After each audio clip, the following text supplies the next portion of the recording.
तो चलिए शुरू करते हैं आज का अनुपमा का एपिसोड, जिसमें छोटी अनु ने सबके लिए राखी बनाई है। सारा उसे छोटी अनु को अनुपमा के पास लेकर आती है और दिखाती है कि इसने कितनी सुंदर राखी बनाई है। तो फिर अनुपमा देखकर हैरान हो जाती है और उससे पूछती है कि यार तुमने बनाया है। छोटी अनु कहती है हाँ, मैंने इसे आश्रम में सीखा था और मैं वहाँ सबके लिए बनाती थी, तो मैंने सोचा कि यहाँ पे भी सबके लिए बना दूँ। मैंने समर भैया और तोसू भैया साथ में अधिक मामू के लिए भी बनाया है। मैं बहुत खुश हूँ कि मैं आज सबको राखी बांधूंगी। और फिर कहती है कि मैं आश्रम में भी राखी भिजवा दूंगी। अनुज कहता है कि हाँ, हम ऑनलाइन कर देंगे, जिसके कारण सबको राखी मिल जाएगी। छोटी अनु अनुपमा से पूछती है कि मम्मी, हम नानू पापा के घर कब जा रहे हैं, क्योंकि मुझे सबके साथ राखी सेलिब्रेट करनी है। अनुपमा देखकर दुखी हो जाती है और वो कहती है कि हम आज नहीं जाएंगे, क्योंकि इस राखी पर हम इसी घर में सेलिब्रेट करेंगे, क्योंकि ये आपका पहला राखी है और इस घर में पहला त्यौहार, तो हम बहुत ही खुशी खुशी मनाएंगे। अगर वहाँ से किसी को आना होगा तो बहुत अच्छी बात है, वरना उन लोगों को कुछ काम होगा तो हम अगली बार मना लेंगे। अनुपमा छोटी अनु को खुश कर देती है। छोटी अनु डांस करने लगती है। उसके बाद वहाँ से चली जाती है। अनुपमा इधर टेंशन में आ जाती है। अनुज अनुपमा को देखता है और समझ जाता है कि अनुपमा को अच्छा नहीं लग रहा है कि वो अपने फैमिली में जाके नहीं मना पाएगी राखी।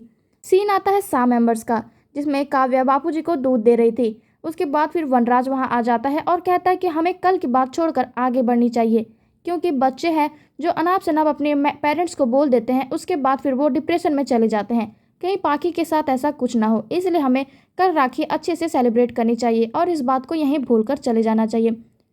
बा कहती है ठीक है, कोई भी इस बात को याद नहीं करेगा। फिर सुबह होती है और राखी आ जाती है। सभी लोग कान्हा जी की पूजा करते हैं। इधर अनुपमा अनुज कपाड़िया हाउस में कान्हा जी की आरती उतार रहे थे। इधर सा मेंबर्स में काव्या और वनराज कान्हा जी की पूजा कर रहे थे और सब कोई भजन गाते हैं, साथ में पूजा करते हैं। छोटी अनु के साथ अनुपमा और अनुज आरती उतारते हैं और इधर वनराज आता है पाखे के पास और उसे भी आरती के लिए आगे ले जाता है। दोनों आरती करते हैं। आरती समाप्त होती है। दिखाया जाता है कि बरखा बहुत ही ज़्यादा हाइपर होती है। वो गोली खा रही थी, उसके बाद पानी पी रही थी। तैसे ही अंकुश आ जाता है और कहता है कि तुम ज़्यादा टेंशन मत लो। वो अंकुश के गले लग जाती है और कहती है मुझे बहुत ही ज़्यादा टेंशन हो रही है, पता नहीं अनुज क्या फैसला लेने वाला है या फिर क्या अनाउंसमेंट करने वाला है। फिर वहाँ अनुज वो सब खड़े होकर पीछे से सुन रहा था। फिर अंकुश कहता है कि भगवान करे आज अनुपमा और अनुज को सारी खुशियाँ मिल जाए। अनुज समझ जाता है कि बरखा और अंकुश दोनों ही उसके फैसले लिए जाने वाले से बहुत ही ज़्यादा परेशान है। फिर वो वहाँ से चला जाता है।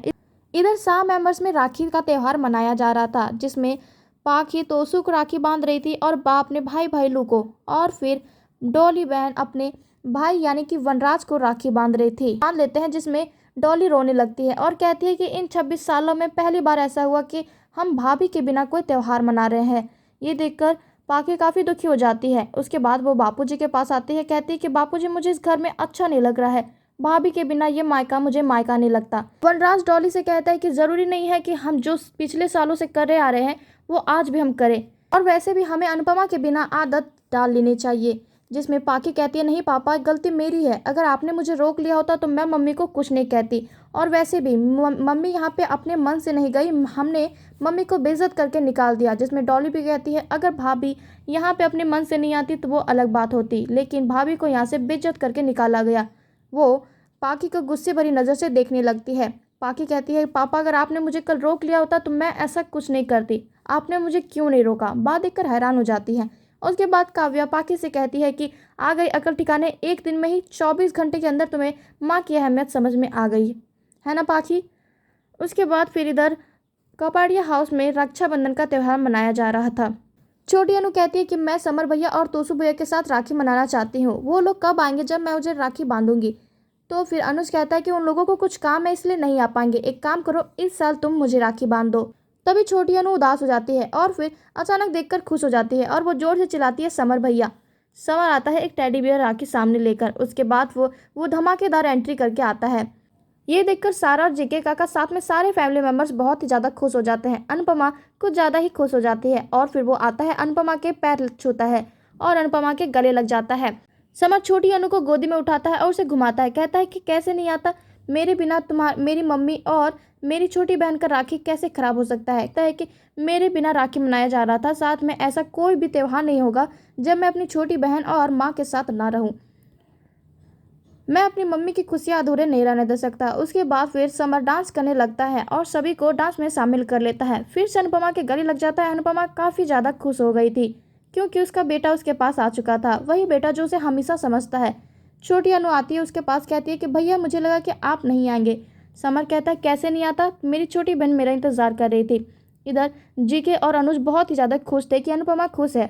अनुज जीके से कहता है कि सच में कान्हा जी हमारे साथ है क्योंकि उसने समर को यहाँ भेजकर वो साबित कर दिया। जीके कहते हैं कि हाँ हाँ, चुंबक के पास ही लोहा खींच कर आता है, ना कि घास फूस।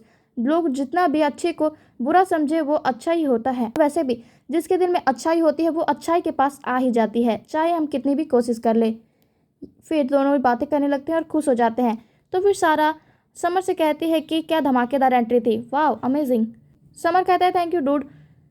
अनुपमा कहती है कि मैं तुम्हारे लिए अभी पानी लेकर आ रही हूँ। वो किचन में चले जाती है, वहाँ वो रोने लगती है। तभी समर उसे शीशा दिखाता है और फिर अनुपमा समझ जाती है कि समर है। उसके बाद अनुपमा समर से कहती है कि समर बस कर। उसके बाद वो उसके पास आता है और कहता है किचन का कोना और मेरी मम्मी का रोना कभी खत्म नहीं हो सकता है। मम्मी आज नहीं, आज हम आंसू नहीं बहाएंगे। और वैसे भी मैं स्टेशन से सीधे यहीं आ गया। मैं पाखी की गलती के लिए आपसे माफ़ी नहीं मांगूंगा क्योंकि मैं जानता हूँ सॉरी एक बहुत छोटा शब्द है। वो कहता है कि मम्मी छोड़ो ये सब बातें, हमें खुशियाँ सेलिब्रेट करनी चाहिए। इधर छोटी अनु सब मेंबर्स को फ़ोन लगाकर उन्हें इनवाइट करना चाहती है। वो कॉल करती है और काव्या फ़ोन रिसीव करती है, जिसमें कहती है कि हेलो ब्यूटीफुल आंटी, आप फ़ोन स्पीकर में रखो ना, मुझे सबसे बात करने हैं। काव्या फ़ोन स्पीकर में रख देती है और छोटी अनु सभी सारे फैमिली मेंबर्स को प्रणाम करती है और साथ ही हैप्पी रक्षाबंधन भी कहती है। और कहती है कि आप लोग जल्दी आ जाना यहाँ पे क्योंकि मैं जानती हूँ आप लोगों का झगड़ा हुआ है, पर इसका मतलब ये नहीं कि हम साथ में सेलिब्रेट नहीं कर सकते त्यौहार। त्यौहार का मतलब ये होता है कि हम कट्टी से बट्टी हो जाए। आप लोग जल्दी आ जाइए, आप लोगों के बिना ये त्यौहार अच्छा नहीं लग रहा है। और मम्मी भी बहुत ज़्यादा सैड है। काव्या फ़ोन रख देती है। साथ ही अनुपमा छोटी अनु के पास आती है, कहती तुम यहाँ क्या कर रही हो। फिर वो कहती नहीं मम्मी, मैं मोबाइल खेल रही थी। उसके बाद अनुपमा कहती है जो भी खेलना है घर के अंदर खेलो। फिर वो कान्हा जी से प्रार्थना करती, कहती मुझे माफ़ कर दो कान्हा ब्रो, क्योंकि मैंने आज मम्मी से झूठ बोला। काव्या फ़ोन रख देती है और कहती है कि इसे कहते हैं बड़ा दिल और इतनी समझदार बच्ची है, जिसमें कहती है ये सबके जैसे, इसके जैसे सब कोई नहीं होते।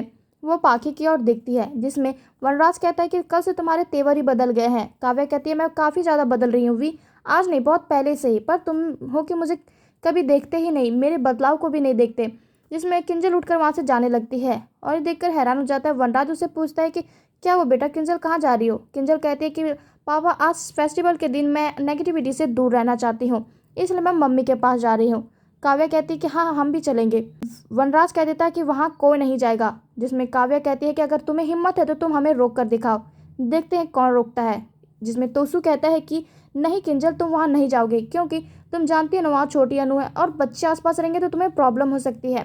किंजल कहती है वाकई में। डॉली कहती है तोसू से तुम सीधा सीधा ये कहो ना कि तुम्हें मीनू के यहाँ आने से प्रॉब्लम है। तो फिर तोसू कहता है कि नहीं फई, मेरा ऐसा कोई भी मतलब नहीं था, मैं सिर्फ इसको वहाँ जाने से मना कर रहा हूँ। डॉली कहती है मैं भी इन दोनों के साथ भाभी से मिलने के लिए जाऊंगी। वनराज गुस्से में चिल्लाकर कहता है कि डॉली तुम जानती हो ना ये सब क्या हुआ था कल। काव्या कहती है कि अनुज ने अनुपमा को यहाँ आने से मना किया है, लेकिन हम तो वहाँ जा ही सकते हैं ना। जिसमें बापूजी भी खड़े हो जाते हैं और फिर उसके साथ भाई लोग खड़ा हो जाता है और कहता है कि जीजा जी के साथ मैं भी जाऊँगा। बा कहती है कि आप लोग कहाँ जा रहे हैं। बापूजी कहते हैं हम भी अनुपमा के घर जा रहे हैं। वो लोग वहाँ से चले जाते हैं।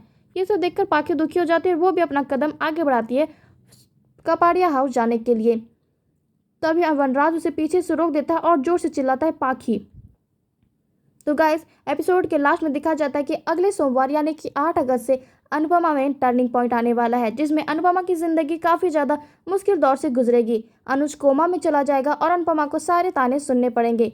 अनुज वही अनुज जो हमेशा अनुपमा का साथ देता है, लेकिन इस वक्त उसका साथ नहीं दे पाएगा। अनुपमा घर की नौकरानी बन जाती है, जिसमें बरखा और अंकुश उसे कहते हैं कि जैसे तुमने अनुज को फंसाया वैसे ही तुम्हारी बेटी भी मेरे अधिक को फंसा रही है। और वनराज सा की भी बातें आती है, जिसमें वनराज कहता है कि बहुत ही 7वें आसमान पर तुम उड़ रही थी ना, अनुज से शादी करके उसके घर वालों ने तुम्हारी असली जगह दिखा दी। अनुपमा अनुज के पास आती है और कहती है आपको जल्दी ठीक होना होगा, क्योंकि छोटी अनु कहती है कि मम्मी क्या पापा कभी ठीक नहीं हो पाएंगे।